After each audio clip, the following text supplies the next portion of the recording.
అసలే అంధుడు, ఆపై కడు పేదరికం. ఆయన అష్టకష్టాలు పడి చదువుకున్నాడు. ఉన్నత విద్యను అభ్యసిస్తే ఉద్యోగం వస్తుందనుకున్నాడు.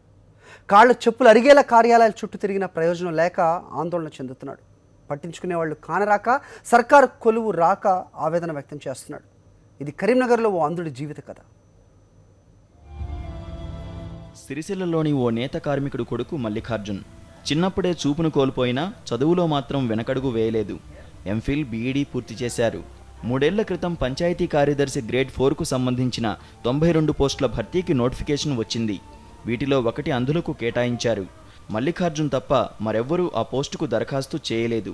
కానీ అధికారులు మాత్రం ఆ పోస్టును భర్తీ చేయట్లేదు. అప్పటి నుంచి పాలకుల చుట్టూ తిరుగుతూనే ఉన్నాడు మల్లికార్జున్. హైదరాబాద్ వెళ్లి సీఎం, మంత్రులను కలిసినా, వినతిపత్రాలు సమర్పించినా కనికరించేవారే కరువయ్యారు. పంచాయతీరాజ్ సెక్రటరీ ఉద్యోగానికి అప్లై చేసిన బ్లైండ్ కోటా కింద నేను అన్ని రకాల అర్హుణ్ణి, అన్ని సపోర్టెడ్ డాక్యుమెంట్స్ కూడా అన్ని రకాలుగా చూపించినా కానీ అంటే మంత్రుల చుట్టూ సచివాలయంకు 5 సార్లు ఎదిరినా, ఆ మంత్రి గారిని 5 సార్లు కలిసి కాళ్ళేళ్ళు పట్టుకున్నా కానీ సార్ స్పందన చేస్తలేరు. ఏమనంటే కమిషనర్ పర్మిషన్ కావాలంటారు. కమిషనర్ గారిని ఆర్టీఐ ద్వారా అడిగితే ఆయన నీ గవర్నెందుకు క్వశ్చన్లు అడగకు, బంద్ చేయని అంటాడు. నేను ఎంఏ ఇంగ్లీష్ చదివినా, బీఈడి చదివినా, ఎంఫిలు, ఆ తర్వాత ఇది ఎల్ఎల్బి డిస్కంటిన్యూ చేయడం జరిగింది. మధ్యలో కొన్ని ప్రాబ్లంలు ఫైనాన్షియల్ కానీ అన్ని రకాలు. ఏదైనా ఇది డిగ్రీతోని అర్హత, మార్కుల ప్రకారం అని, మార్కుల మెరిట్ బేసిస్ అని, అందులో అప్లై చేసిన అందుని ఒక్కని అని డిపిఓ ఆఫీస్ వాళ్ళు కూడా చెప్పారు. కాబట్టి దయచేసి ప్రభుత్వం స్పందించాలని ఒక మనవి చేస్తున్నాం మీ ద్వారా, మీడియా ద్వారా. చూపులేని కొడుక్కు దారి చూపేవారే 3 ఏళ్లుగా తిప్పుకోవడంతో కన్నవారు కన్నీటి పర్యంతమవుతున్నారు. ఇప్పటికైనా పాలకులు స్పందించి ఉద్యోగం ఇవ్వకుంటే ఆత్మహత్యే శరణ్యమంటున్నారు. ఏం ఆధీనం లేదు, మరి ఏం చేయాలి మేము? మన కొడుకు మరి ఎట్లా బతకాలి? మేము చచ్చిపోతాం కావచ్చు కావాలా. మేము అమ్మకు పానం మంచిగా లేకపోయినా, ఆరోగ్యం మంచిగా, ఏ హాస్పిటల్కి పోయినా కానీ మాకు పైసలు లేవు.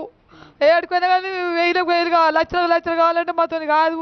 నా కొడుకు జాబ్ వచ్చింది, ఇస్తలేరు. ప్రభుత్వం కేటీఆర్ సార్ను 5 సార్లు కలిసినాము, కాళ్ళు పట్టుకున్నాము. సరే అన్నాడు, పేపర్ తీసుకున్నాడు, ఇస్తా అంటుండు. ఇంకా కూడా స్పందన లేదు. 2-3 నెలలు అవుతుంది వీడికి మేము కలిసి. ఆ జాబ్ వచ్చింది వికలాంగుల కోట కింద అప్లై చేసినాం కాబట్టి మాకు మా ఓన్కి జాబ్ ఇవ్వాలి అని చెప్పి సార్ దగ్గరకు పోతే కూడా సరే అన్నాడు. 5 సార్లు మళ్ళా ఇంకా కూడా స్పందన చేస్తలేడు.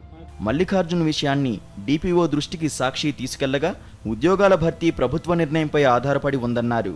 2013లో నోటిఫికేషన్ జారీ అయిందని, అప్పట్లో కాంట్రాక్టు కార్యదర్శులు కోర్టుకు వెళ్లారని తెలిపారు. వీరిలో అర్హులైన వారికి ప్రాధాన్యత ఇవ్వాలని కోర్టు ఆదేశించడంతో 87 పోస్టులు భర్తీ చేశామన్నారు. మిగిలిన 5 పోస్టులపై ప్రభుత్వం ఇంకా నిర్ణయం తీసుకోలేదన్నారు. అయితే కారణాలు ఏవైనా నోటిఫికేషన్ ప్రకారం ఉద్యోగం త్వరగా మంజూరు చేయాలని కోరుతున్నారు మల్లికార్జున్.